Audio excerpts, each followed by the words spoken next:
Hi, this is the Colloquium for the month of March in 2018.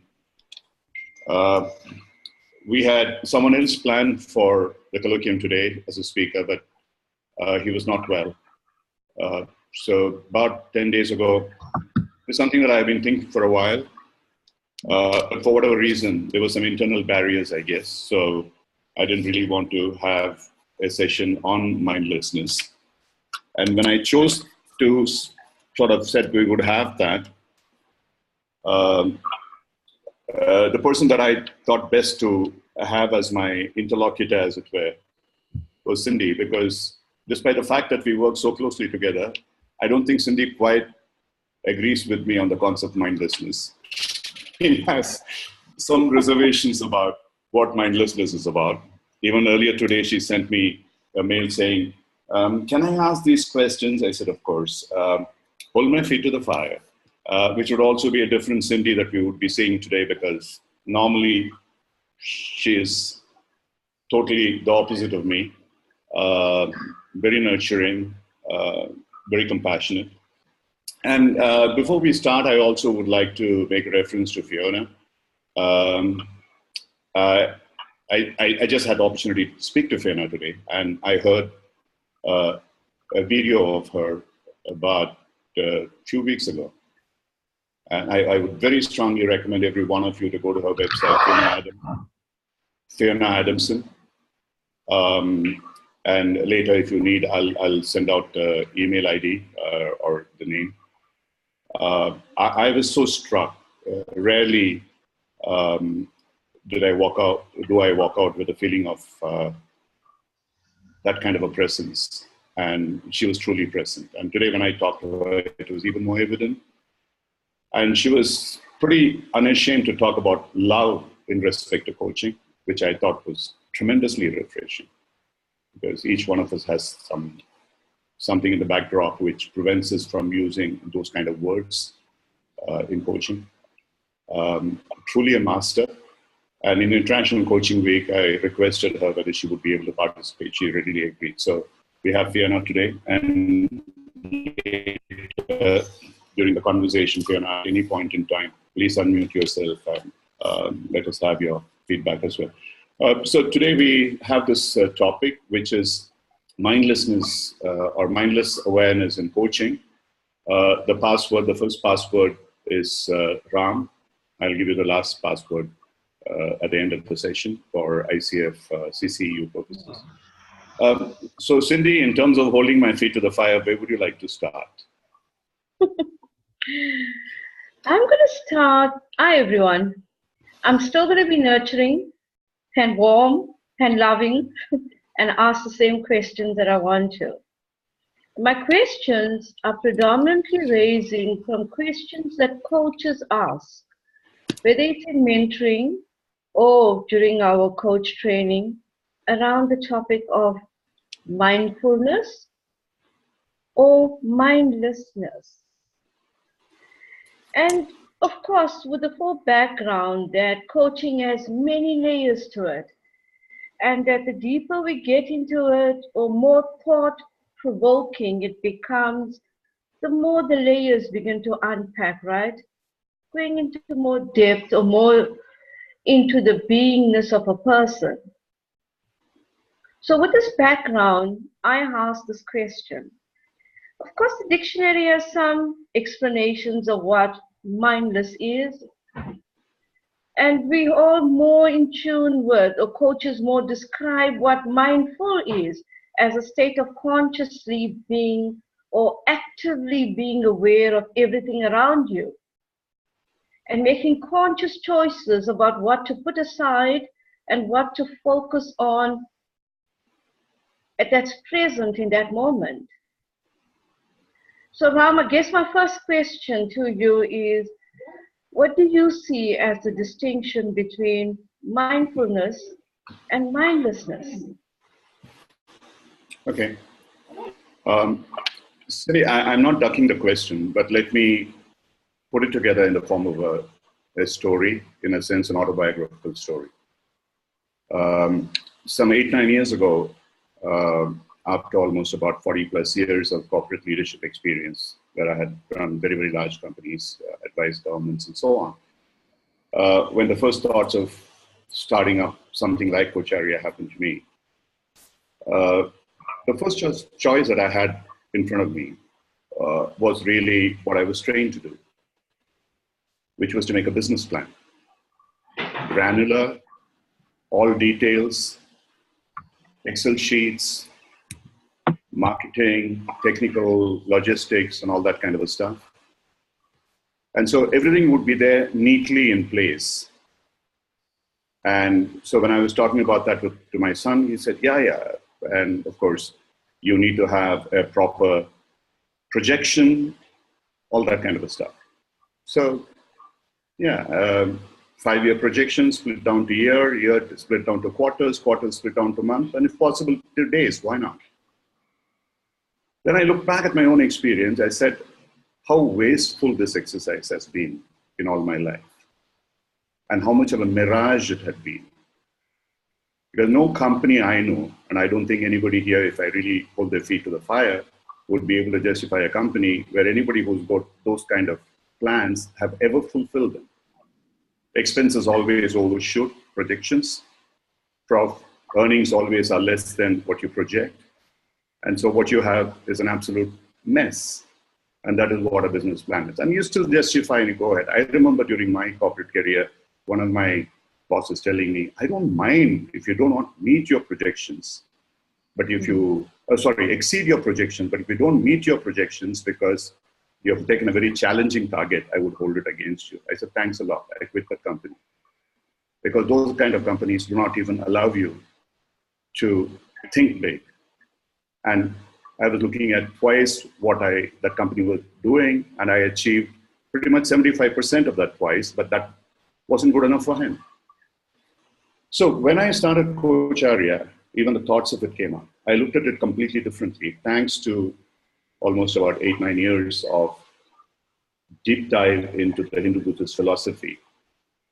Mm-hmm. And I mean, coming back to the question that you asked, what I would have done was something very mindful, very conscious, very aware, very granular, very in the moment, split it down to days, if possible, hours and minutes. Some people go to even that extent. That is mindful. Whereas what I looked at was something very different. It was a vision that I wanted for myself as my creation. It was a vision that I wanted to create for people I'm going to serve. What is it going to be? 10 years down the line, 15 years down the line, maybe after I die, what is it going to be? How will it emerge? And that was a holistic picture in which a number of things came in.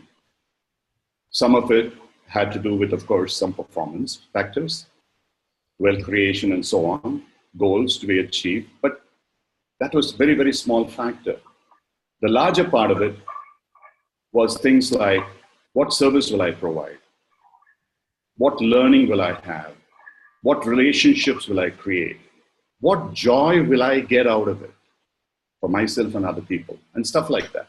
There was a number of things which came around. So I built something which was fuzzy. I had this vision, which had nothing granular in it, which was long-term. And what I derived out of it was just about certain guidelines that I want to move towards. And those guidelines were very, very important to me. One was that I wanted to build a community. I wanted to build a community of people who would work with me in training facilitation, but at the same time create a much larger learning community, which in turn will sort of flow into this training community, a family, if so to speak. The second was I wanted to offer the learners in a very, very customer-centric way, whatever best we could offer in terms of multiple credentials, in terms of multiple options, multiple learning opportunities, whatever it is. And there was not even one factor out there which had to do with profits or how my profits will scale up, etc. All that I was very clear about is that I do not want any investors because they are prison guards and I would be the prisoner. And I don't want to take any debt. So I have to build it on a model which is pure and simple, brick and mortar, where if I don't make money that month, I can't spend. Hey, somebody is doing something here. Screen sharing. Can you please stop it? Hello. Oh my God. I don't know. Someone who's, please, all of you, stop meddling with the system. I'm not sure how this was allowed. Anyhow, so coming back to what I was saying, it was just built around these factors, just on one principle which had to do with the financials, which was that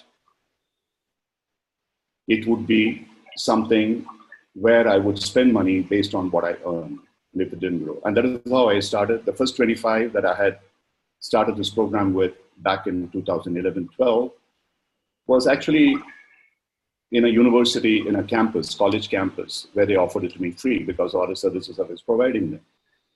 And the whole set of participants, we sat outside and we had packed lunch delivered from there, which was as cheap as possible from Harish is somewhere here. He was the leader of that whole pack, brought them together. Pramod is here, a few others from that gang who were there. And that is what we sat down because for whatever reason, everybody decided we would squat on the floor, lean against the walls and eat, whatever. That's what we did. And that is how today we have reached probably, along with various other things, in about 6-7 years, over 1,000 people. And it's growing across the world. It'll grow now exponentially with a number of people. And that to me is what I call mindless. Because it is the total opposite of what I would have done in terms of a mindful business plan. The mindlessness came about from the side point that I was not really the creator, that I am just a catalyst, I'm a witness, I'm an observer to what is happening there. And that is what I interpret as the mindless approach to these things. I don't know how clear it is, Cindy. If you or anybody else has any questions, you can open up your chat box and look at questions as they arise. And if you would like to take that further. Yeah, I'd like participants on the call to ask questions. So Ram, what I'm gathering is from what you're saying is that there had to be a more evolved kind of awareness process going on, right? That you're thinking. I'm not sure whether it is evolved. I don't want to arrogate myself to that. No. Evolve from what currently was in your space as you're describing around the various tasks, performance and reporting and whatever you had to do. So from that, something else had to happen. Well, it wasn't transactional. Let me put it that way. Yeah. I was not interested in the minutiae of I have to make this much of money, this much would be profit, this much would be expenses, and so on and so forth. I didn't really want to deal with anything of that. That people I can hire an auditor to do it. I can hire clerical staff to do it. That was not my job as a visionary founder of a company. So coming back to it, mindfulness is excellent for people who want to do clerical jobs. And I think it'll be fantastic. But anyone who aspires to be a leader, if they are still going to be in that mindless space of looking at the nitty-gritties, I think they are missing something seriously.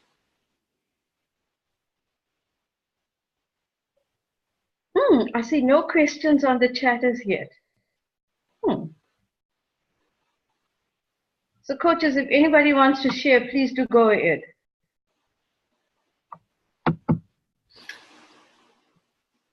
Ram, you got a few questions there.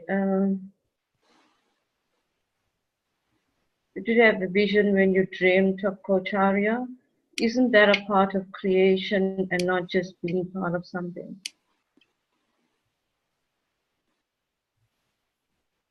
Yeah, well, okay, let me try and address this somewhat differently. I want to bring in certain influences that I had. Ramcharan had asked, is it about the Vedanta? Probably not Vedanta alone, all that. Yes, to a large extent, I was influenced by the Upanishads. I was influenced by Zen. I was also equally influenced by Jungian psychology. I was influenced by neurobiology, quantum physics. So there was a whole range of things that I was influenced by. So I can take one by one to, Fiona has asked a very, very good question. Are there moments where mindfulness is useful and mindlessness is useful? Absolutely. I'll just cover that in a slightly different way. If you take the Jungian psychology, what resonated for me was Freudian Jungian, the id, ego, and superego, or the conscious, subconscious, and unconscious, or collective consciousness, and whatever you talk about. Essentially, mindfulness would fit in the realm of the ego state or the conscious state, where when we are looking at things which at this point in time need to be done, they need to be done very effectively, which are transactional. I think mindfulness is extremely effective. You need to be there. And I'll later come to it in the same space in the Hindu and Buddhist spirituality aspect as well. But whereas when you go beyond that into stages of deep reflection, it's not the conscious state which helps you. It's unconscious state, the collective unconscious state. These are the things which influence you. And therefore, tremendous creation takes place in those spaces. Far more than, I'm not saying that it cannot take place in the awareness and mindful state, but you would find, as Jung said somewhere so beautifully, that it's unconscious mind which makes the best choices and creates the best opportunities. And that's what it does. It's unconscious space that it does it. And the mindlessness really takes you through the unconscious space into a space beyond that. Very simply that. If any of you have any questions, I can answer that. And today, there are many advances in that, and we can go into depth in it. At the neurobiological level, the Triune theory, or whatever theory you want to follow, there is a reptilian brain or R complex, which is about the long-term memory and the instinct. There is a middle-level limbic brain, which is about emotions, where amygdala and hypothalamus are great parts of the emotional part of the brain. And then there is the prefrontal cortex, which is the cognitive brain, which only the humans and the primates have the fortune to have. Now, the sensory apparatus that we have, the five senses, are really connected to the middle brain, to the hypothalamus and the amygdala. And normally, what happens is the hypothalamus senses, conveys it to the prefrontal cortex, and collectively, that then activates what is known as the HPA axis, hypothalamus, pituitary, and adrenaline, and gets us into movement. But when the amygdala gets excited, if you are too emotional, it blocks that pathway. So pretty much you are blind, you are blindsided. And it's the emotions take over, and the hypothalamus directly conveys orders to the adrenaline, to the hypothalamus, pituitary, and so on. So again here, there is certainly, that is where Fino's question, to be able to be aware when your amygdala is bypassing you, overpowering you, when your emotions control you rather than you control the emotions, and you need to be getting into a certain state of awareness and consciousness, and mindfulness certainly fits in there. But once you've done that, is there a possibility that you can always keep the amygdala under control? So rather than the emotions affecting you, is it possible for you to rise to a level where you're able to see them as sort of waves in the sea, they are happening, or clouds in the sky, they are happening, but I'm just a witness, I'm just an observer.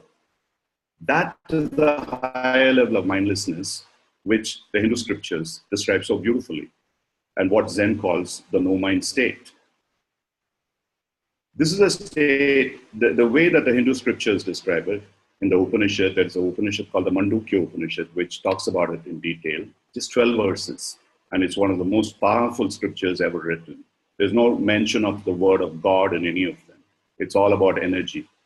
And there, the first level of awareness is the mindful awareness. And that is what is recognized as a first level of awareness. Without it, there is no awareness.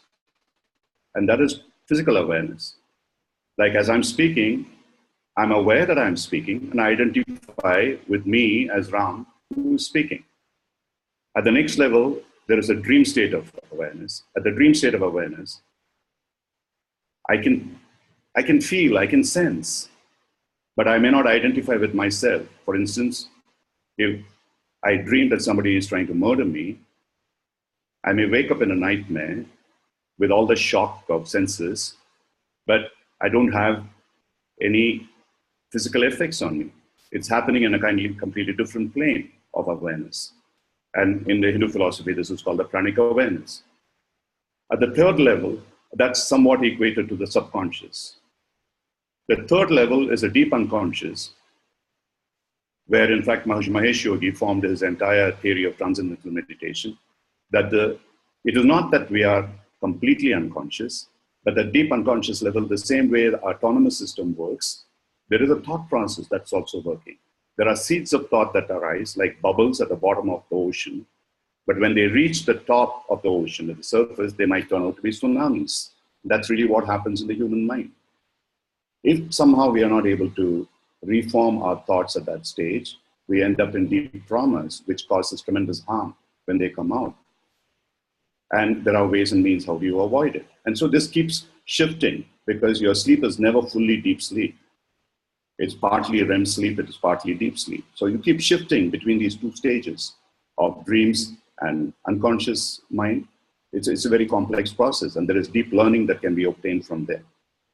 And then the final stage, it has no name. It is just called as a fourth stage. It's called the Turiya. At that state, what you are is a witness. You are an observer. You rise above the confusion that is happening out there, perhaps, your emotional and cognitive confusion, and you're overseeing it. In fact, that is what supervision should be at the capital super of vision or hearing or whatever it is. So you are above that and you're able to see that happening. And that is what interested me. And I did a lot of work on it, personally experimenting on myself with various gadgets and brain waves and things like that, at what various levels, what happened, etc., etc. So, and the whole of it, then I put together as mindlessness. In Zen, the same thing is called no mind. So when we conceived of Coacharya, the word came to me as an epiphany, as it were. I was looking for another word to describe coach in the Indian context. And the word that came up to me was the word Colloquium, which in Sanskrit means one who walks by your side. He's not a teacher. He's not a mentor. He's just a person who walks alongside you, who mirrors you. And if you need him, you contact him. And that is what the word Acharya means. And the coach and Acharya together became Coacharya. And fortunately, my son and my daughter are cool, so we said we'll go with that name. And there was this young friend of them who designed the logo, which was the best thing that happened to us. And he described it so beautifully. I just sat down with him for half an hour and explained to him what I'm talking about. And he created this with a circle at top, an infinity symbol. The circle is a zero, which describes the zeroness of the mind-body awareness. When you are in that state that I wish to be, which almost looks like a yogi meditating, there is no mind awareness, there is no body awareness, there is no ego, there is no judgment. You are full of energy, and that's what is infiniteness. And that is what the Hindu scriptures talk about, and that's what the Buddha talked about. Unfortunately, some guy who had no clue about, probably half knowledge about Pali language, interpreted a word that Buddha had used as sati, which meant memory, into this word called mindfulness. And that became the jargon, that became everybody's favorite piggyback. Mindfulness in the scriptural framework, Eastern scriptural framework, has a negative connotation because memory is a baggage. And even in the Western psychology, if you look at Freud and Jung, you know that, Cindy, very well. The unconscious part of it is all negative memories by and large. Freud, of course, said it's all totally useless, dirty, whereas Jung took a slightly different view. But still, it's usually the traumas which are accumulating out there. So same way in the Hindu-Buddhist theology and spirituality, the memory is not a good word. And when Buddha talked about it, it was completely in a different context. So it became mindfulness, and now people have formed huge businesses around this whole concept of mindfulness. So when I talk to them saying that this is not mindfulness, they say, no, you are just playing around with words, it's semantics. Anyway, I'll leave it at that. So at this point in time, is there any question, and then we will take it into how this can be connected to coaching and why. And there are a lot of questions out here I find extraordinarily esoteric. What are your thoughts on how the state of transcendental transpersonal content? I'll be damned if I know. That's all I can say. But the thing is, Yeah, let me explain what I mean by it. I don't want to get into these esoteric definitions of words and so on. Dharmesh had asked, to get unconscious competency, one needs to practice the competency consciously. Mindfulness proper. I don't think so. That is exactly the point. It is not something like Cindy would know. We are training a lot of people here. There are people present who are working towards a mastery. Mastery is not a conscious process at all. It's very much an unconscious process. There has to be something deeply embedded in you in terms of that structure, and then forgetting the structure. And it drives you. And that is when you operate without the influence of the structure within you. Following the structure is at best a PCC competency. But somehow embedding the structure in yourself in an unconscious way, moving beyond that, is a mindlessness competency. That's what happens. And in coaching, the reason why I call the coach the mindless coach is earlier, and again, Cindy would know this, that when I see a defined 10 scales, the 10th scale was about the invisible coach. Invisibility didn't mean that coach would be silent. Then no assessor would be able to assess that coach. Invisibility meant the coach was invisible in terms of his ego, in terms of his judgment, in terms of his mind. And the coach was there purely in presence, reflecting the client, being a mirror to the client. That is all the role of the coach is. And in that, he embodies all that I saw Fiona perform: love, compassion, and at the same time, reflection from the client. And that is when coaching mastery happens. So the mindless coach to me is one who transcends that level of cognition, that level of conscious awareness, that level of sensory perception, but somehow is still able to feed it back in such a way that the client is able to do it. Carl Rogers described it so beautifully. He says, unless the coach is aware, the client can never be aware.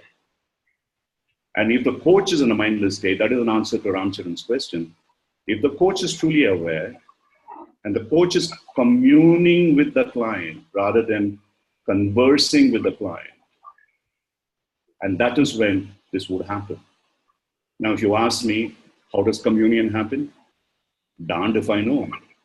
Because that is something which comes up for you when you deeply believe in it, when you deeply embed those competencies within you. That is when it happens.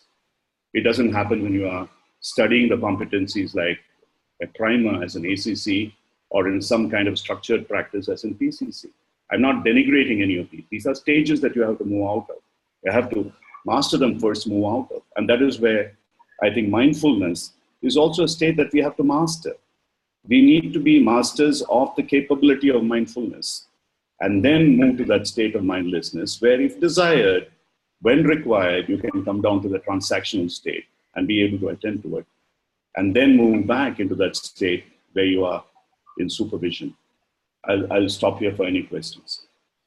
I think the first is a reflection point from me, and based on what coaches are also writing on the chat, I think many of them are reflecting on what we are talking about.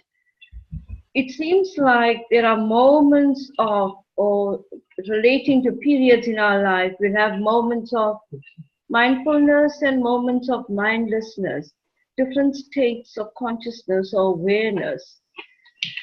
So I'm wondering how we would translate all this when coaching people or coaching our clients in a space where there's so many everyday dynamics happening, where, you know, there's all these,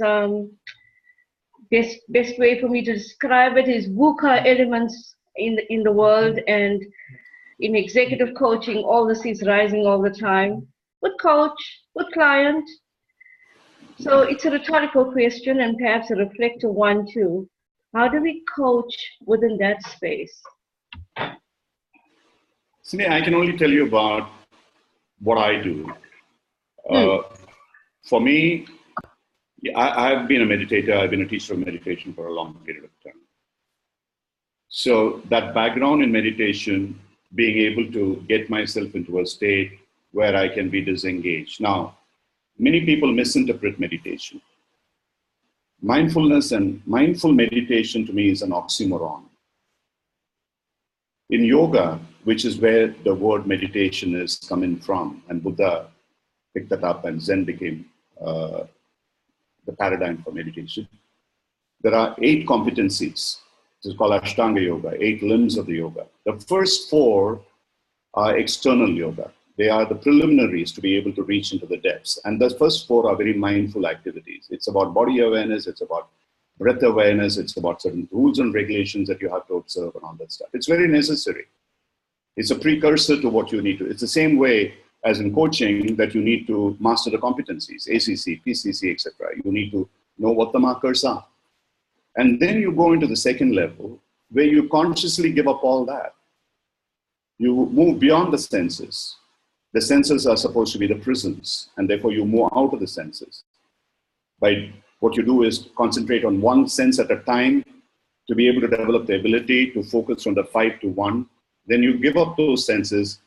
That's called pratyahara in Sanskrit. And then you move into dharana in Sanskrit, I'm sorry. Then you move into the space called dhyana, which is meditation, where instead of the senses, you focus on the cognitive ability. So you repeat something, you think of something, you visualize something, whatever it is. That becomes your meditative practice. But that is a penultimate level of yoga. That's a penultimate level of awareness. That is not the highest level of awareness. Then you move to the last state, which is called the samadhi, which is the highest level. In Zen, it is called the known mind, where you transcend that thought into that space where you are just a witness of those thoughts. I'm no longer the creator. I'm just observing that happening. But that doesn't, as somebody said, does mindlessness preclude mindfulness? No. I have the option at any point in time to come down into that space, dip and go back. So I have the ability, but if I'm stuck to the ground, I don't have the ability to elevate. But if I'm in an elevation, I have the capability to come down. So the mindlessness is a higher level of awareness than mindfulness. It is like an MCC coach has all the potential of a PCC coach and an ACC coach. But an ACC and PCC doesn't have. If you want to use that metaphor, a mindlessness person would have the competencies of the mindfulness built into it, whereas a mindfulness kind of person will not have the competencies of the mindlessness built into it. So in terms of how do you achieve it in a Konchi conversation, and you know that, I know that, we keep talking to people. Don't paraphrase on what the client is saying. Just listen to the client. Just pick up a few words. Just mirror that back into the client and ask the client, what's happening out there? You don't have to add any spice to it. You are just being a mirror, not a corruptive mirror, but a pure, simple mirror. That's all that you need to be. That is where the invisibility comes from. That's difficult for us because that's not the way we are trained. We need to add our 2 bits to everything. And that is what prevents us from reaching that mastery in coaching. If that we have to just look at it purely, completely identifying with the client, all that we are doing is to serve the client. We are there at the service of the client, as Fiona would say, with love and compassion. And therefore, all I am doing is listening to the client and asking the client very simply, hey, this is what you said. What does that mean for you? Would you like to reflect and go deeper? And invariably, if you accept that the client has that potential, you have the unconditional positive regard for that client, as Rogers would say, and you would get to that space where you create that because the barriers are internal. And those barriers can only be addressed by the client, not by me sitting outside, because I don't have a clue to what is happening in the mind of the client. Even if I think I'm catch whiskers, I'm a master practitioner, I'm an MCC or whatever. What do I know about what is happening in the mind of the client? And that is really the space that all of us as coaches should really aspire to. I don't know if I'm really making sense to most people.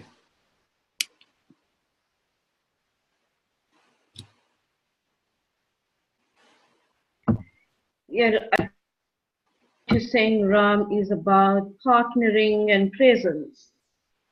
How present are we to the client sitting there in front of us? Coaches, I'm quite eager to hear from you, or we are quite eager to hear from you. What are you thinking about? What's going on in your thoughts? There is a question from Vijay. Can you differentiate between the two as an everyday example? Very, very simple example. I don't know how many of you here are familiar with something called Six Sigma. The Six Sigma process is today used pretty much in most industries, especially in the IT industry and so on. And the Six Sigma is based on the principle of the Bhagavad Gita in one sense, that you're not working towards the outcome, you're working towards a process. So if I'm working on, let's say, a project, whatever it might be, let's say I'm a software programmer, I'm working on it. And every moment I'm only thinking about what specifications I need to fulfill, I'm going to be stuck like a centipede trying to look at my legs when I'm crawling. I won't be able to move. I'm constantly stressed. Whereas if I'm able to move out of it, okay, these are the specifications I meet. I know with my experience. And I just have it at some level. But I'm moving forward what I need to do in terms of that larger vision that I have. And that is what is mindlessness. The same thing if you translate into coaching, a coach who is constantly thinking about the outcome. Pretty much every question that coach has, an assessor can make out, is driven by performance anxiety. It is outcome oriented. We can make it out very, very quickly as assessors. When you move out of it, you are not bothered. You are holding a natural, spontaneous conversation, which is just flowing. And eventually, you have the confidence that you have the structure, and if you follow it, you will reach there. The various competency markers and the process, they are not built there to imprison you. They are built there to support you, to give you a larger framework. You don't have to put labels to it. You just need to understand why they are there. Why do you need to define the outcome? Otherwise, people can go all over the place. Why do you need to ask something about the measures of success? Because you need to have a definition of, for the client to evidence for himself or herself where she has reached. And the importance is, what is it that motivates you? Or the absence of which makes you afraid? And what is it about in terms of barriers that could potentially happen to help you go into a deeper exploration of all that? And finally, all this coming together, is that our common understanding? Are we there on the right track? And then you move out into the next stage. I describe coaching very often as a double-necked hourglass. The first hourglass, the client starts with all over the place. And it's your job as a coach to help the client come to a clearer understanding, not for you, but for the client. What is it I'm looking for? With what is I'm going to evidence? What is its importance? What are the barriers? And then you expand again into exploration, going into the mind of the client, asking about what's happening out there. What is it that you aspire to? What is it that is holding you back in terms of what you think you ought to be, what you should be, the values and the beliefs? And what are the emotions are coming up for you? How do you visualize? And then you come to the second neck of the hourglass, which is about the awareness creation. And then you expand a little bit in terms of what action you need to take. And that is how the competencies, if you just look at them as that, you don't have to think about this competency 2.15, all that nonsense. I just know that I have to start here, I have to reach here, I have to expand, I have to reach here. And then at the end of the day, the client comes up with what is it that the client needs to do to be able to reach there.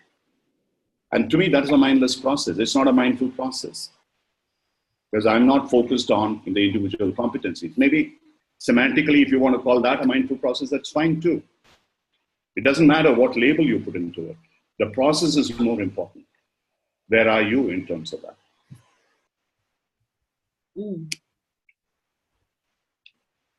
Coaches, I'm mindful of time. If I say mindless, then I wouldn't mind, because time has no boundaries. But I'm mindful that we have limited time, And I'd like you to share or say what's on your mind or raise any question, discussion points you may have. Besides the one on the chat, unmute yourself and ask a question.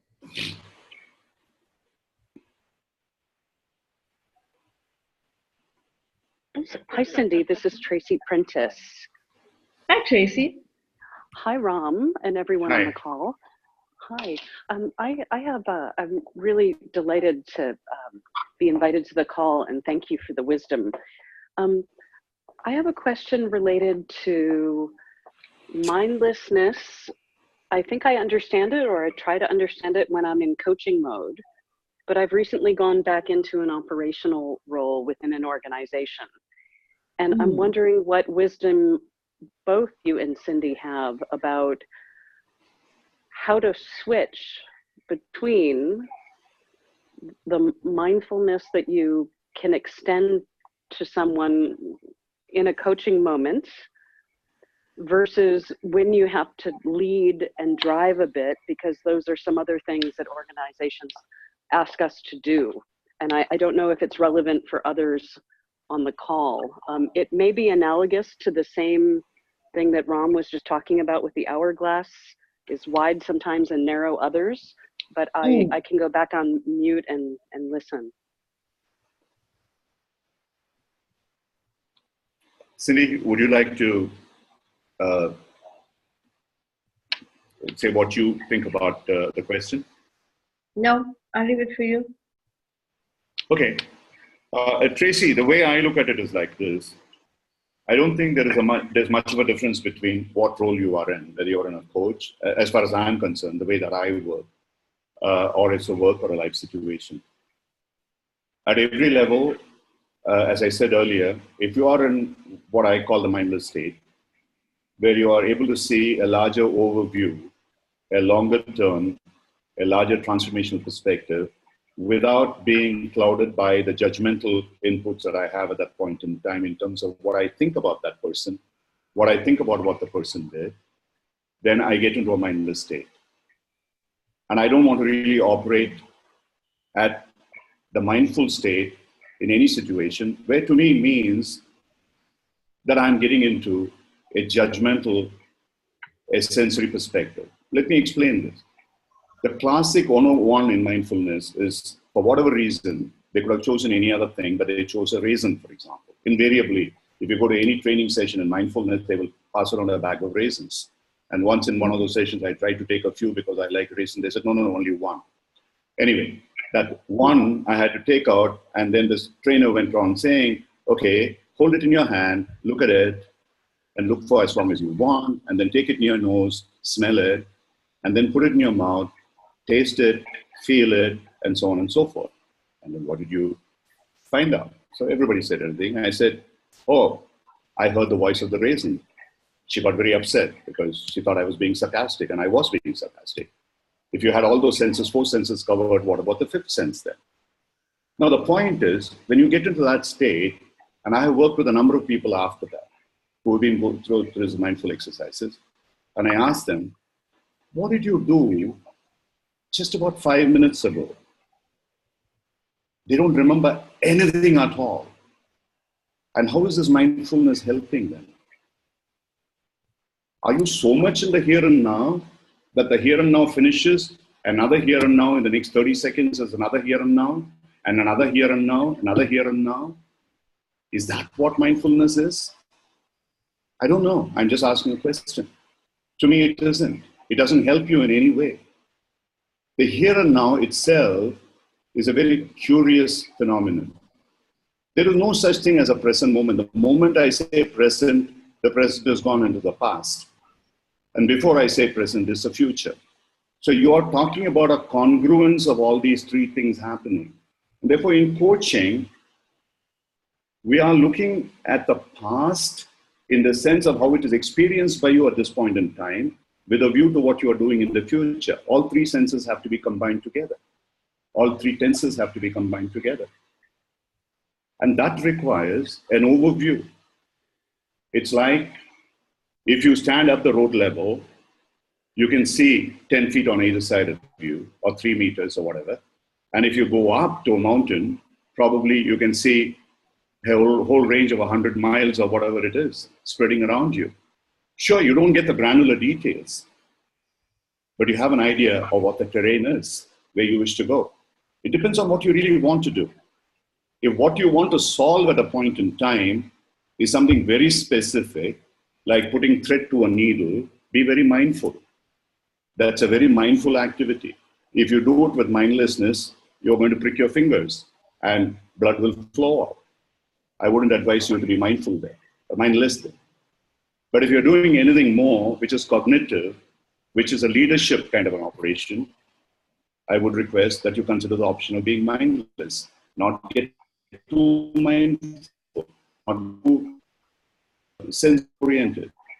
But and see what is happening. And that is what I would define as mindfulness. I'm not, as I said before, mindfulness is a part of mindlessness, whereas mindlessness is not a part of mindfulness. It's a larger part of which mindfulness is part. Yeah, sorry. Yeah, I'm so sorry. The last 2 or 3 minutes, the phone broke up badly. I don't know if you could rewind just 2 minutes. Might be difficult, but I think that was the core of the recording. Yeah. Okay, that's fine. To be honest, thank you. I don't remember exactly what I said, but basically what I said, Tracy, was that mindfulness is a part of mindlessness. And therefore, if you are mindless, you can always come down to the territory from the map and be able to see the ups and downs and be able to find out where the hurdles are. But at the same time, when you are up there in the mindlessness, you will be able to see them as well in terms of what is something happening there, what's a larger terrain is like. So the example that I used was, if you're putting a thread to a needle, I would strongly suggest that you are mindful. Or if you're giving someone an injection and you have to find an artery or vein or whatever it is to plug it into, then in that case, you need to be mindful. Otherwise, you're going to do some damage. But if you're doing something which is collective, which is more cognitive, which is more emotional, I would strongly recommend that you try to look at it from a mindless point of view, which is a disengaged point of view. Yeah. Thank you. Yeah.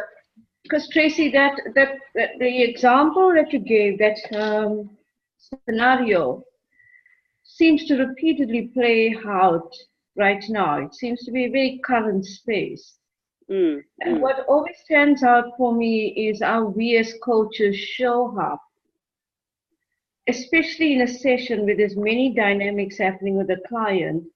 How do we still maintain detached from different dynamics so that we can keep the session focused on what is it our clients want from the session? And sometimes that's much easier said than done. So I'm fully aware of the space that you're talking about and the repeatedness of it, as many coaches and clients share. Suni, can we have, somebody said, Gopalji made a point, very right. If Fiona can combine it with, because this afternoon we also had a chat on mindfulness versus mindlessness. Any observation that she has, feedback, comments? Fiona? Yes, I've just loved hearing all the dialogue, been fascinating, and thank you everybody. Great listening and great comments. It's lovely because what I'm now more and more operating within is the concept of interpersonal mindfulness. And by that I mean a way to be in the moment with the person I'm with, group, individual, whatever. And I hadn't thought of mindlessness until I read your piece on your website. And I thought, interesting, because I think when I'm working in an interpersonally mindful way, I without really apparent effort, I can move into a more, if you like, transcendental position where we take up a third place, which is neither the other person nor me, but is somewhere in the dialogue. And it's difficult to describe, but so that's my version of mindfulness. It's interpersonal mindfulness. And I think that makes a difference because when I'm free from fear, accepting my vulnerability that I might make mistakes, I can kind of put that away and just be there. And my heart is open and their hearts are open, because that's what we create together in the energy field. So I think the concept of interpersonal mindfulness is very relevant here. Absolutely. I don't disagree with you, Fiona, except that if you're really semantically, if you're looking at it, I would say it is different in the sense that when you're talking about interpersonalness, it's about being non-judgmental. It's being completely client-centered. It's going to be other person-centered. And that is what I would interpret as mindlessness, because you are moving away from the ego. And to me, that's okay. I mean, I'm here. That's where sometimes there's a problem. The way that mindfulness is interpreted as sensory, the way that you are talking about interpersonal mindfulness, you are going beyond the sensory, as you said. Not me, not the other person, but something about that, the supervision position, which is what is mindlessness. I can't agree with you more, which is where there's a lot of confusion when many people, including Marshall, when I talked to him, and he said, oh, you're saying the same thing. When I'm mindful, I'm mindless. Okay. Somehow I find it difficult to sort of find out with the rest of it. But there is part of mindfulness, which is mindlessness. I completely agree, because it's one part of it. And Harish earlier made a statement, you progress from one to the other. I completely agree. You need to progress from one to the other. Without being mindful, you cannot become mindless. Absolutely true. It's a state of progression. But you realize that what you're doing is something different from being mindful. When you are mindful, you would observe and criticize what the other person is doing. And the moment you become compassionate and loving, you are moving out of that space into a larger level where you're ignoring all that and you're focusing on that. So I would call that space, for whatever reason, mindlessness. But the phrase that you use, personal mindfulness or something else, detached mindfulness, for example, maybe, transcendental mindfulness, would to me mean the same thing as mindlessness. That's what my thoughts are. Mm. Okay, lovely. And just to add a little bit to that, I'm having a little chat on the chat room about heartfulness.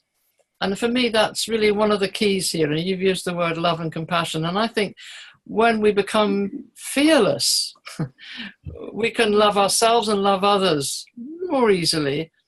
And that state of being in love, if you like, in the state of being loved and loving, then mindlessness will just come, because it's not relevant anymore to be mindful. You're just in a state of being. And that's such a precious state. And I think to learn to let go of all the shenanigans, that's a nice Irish word, then we can allow that flow state. I can't remember to pronounce the chap's name, but we all know about flow states. Yeah. So maybe that's just all I want to say at this moment. Thank you, Ram and Cindy. Thanks, Fiona. That's absolutely correct. Earlier today, when I was talking to you, you used the word, when I asked you, that I told you about my impressions of when I watched you. You said, I'm no longer, something like that. I'm no longer concerned about the image that I present to other people. I'm confident in myself. And that is really the mindless state. Because I'm not bothered about measuring everything about whether I'm tasting the raisin, I'm smelling the raisin, whatever it is. I know that I have a larger viewpoint of that, and it doesn't matter how I appear. I'm pretty much whole in myself. And if I make a mistake, I make a mistake. I accept it. It's okay. But most of the time, it should flow. To me, Vijay, can you, to me, the issue that happens is that when people become too mindful, I think they are likely to be manic depressive. At one level, they might go into, if really that is interpreted the way that mindfulness is being interpreted, that you have to be in the moment, you have to feel what you feel, and that is where you have to be. Many of us would be going into highs of like this. there are very few of us who got the maturity to be able to even it out, to be in the disengaged state. But we all know that that's not the way that we could really operate. And I'm deliberately going into an extreme exaggeration to prove a point. And people who are mindfulness fanatics, they would hate me for it. But despite that, what I'm trying to say that. It's a couple of other questions. Yeah, there's some good questions there, Ram. But what I also want to say, from what Fiona's describing around the heart space and loving space, and from the flow that you are talking about, it sounds like we showing up as our authentic self. And just being ourselves in the way we coach and accepting our clients as an whole resourceful person in that moment, both in a beingness space. Sounds like, that's the space that we're talking about. I mean, there are many words being used here, and it sounds like it's all describing the same. Mindfulness, mindlessness. It sounds like people are just using different words to describe a state of being. Are you getting a sense of that? Yeah, it could be. That's why it is very difficult to try and separate the two in some sense, because one is part of the other. And as somebody said here, perhaps not good to be caught as a static concept. It's not. It's a very, very dynamic concept. I completely agree with that. And it's about the flow, and it's about the heart. And that is why it is called the mind. Rather than mindlessness, I should say, really speaking, it's not in the brain, it's in the heart and probably in the gut. It's a combination, like the Chinese believe that our entire energy is in the gut. Wisdom is in the gut. We think through the gut, and that is how the whole meridian system is formed for them. So I don't know, maybe there's a truth in it. I have no idea what it is. But given that we are pretty much close to the top of our, I think let's close here at this point in time. So this was not supposed to be a definitive kind of hypothesis or a thesis or whatever in mindlessness. It's purely to provoke thoughts. It is just to provoke. I'm having fun. This is what I told Fiona, that what I do, the first thing that I want to have is fun. I want to feel joyful. Fun probably have a mischievous element to it. That's pretty true of me. But the point is, I want to shake that space of mindfulness where everybody is so serious about it, so focused on it. They don't understand that it's a low level of awareness. There are higher states of awareness that is possible. That's all that we are pointing out. We're not pointing out that mindfulness is bad. It is just that there are higher state of awareness, and please think about them seriously. And if you are aspiring to be a master coach, I think it's essential that you shed your ego. And that is all that mindfulness is about. So we started with the first part, which is Ram. And the second part of the password is Cindy. So Ram, Cindy will comprise a password. And we bid you au revoir. See you till whatever the next session is in April. And thanks, Cindy. Thanks for being such a wonderful anchor. Thanks for all of you attending. Thanks, Fiona, for being there. It was lovely. And I don't know whether Pam is also there somewhere. I saw her. Tracy, thank you. Some of you who've taken the trouble to attend it from pretty far away. Thank you. Yes, Cindy. Thank you, coaches. Yeah, well, I'm convinced that most of my brain is lodged somewhere in my gut. Explanation why, but that's how it feels, and that my head feels always empty. So coaches, I don't know what space you are leaving in, but it's a wonderful start to a good conversation, right? And as we go along, we can keep discovering for ourselves what it really means to be present and being there for our clients. Lovely being with you, and look forward to being with you again soon. Thanks, all of you. Once again, the password is Ram, Cindy. Bye-bye. Take care.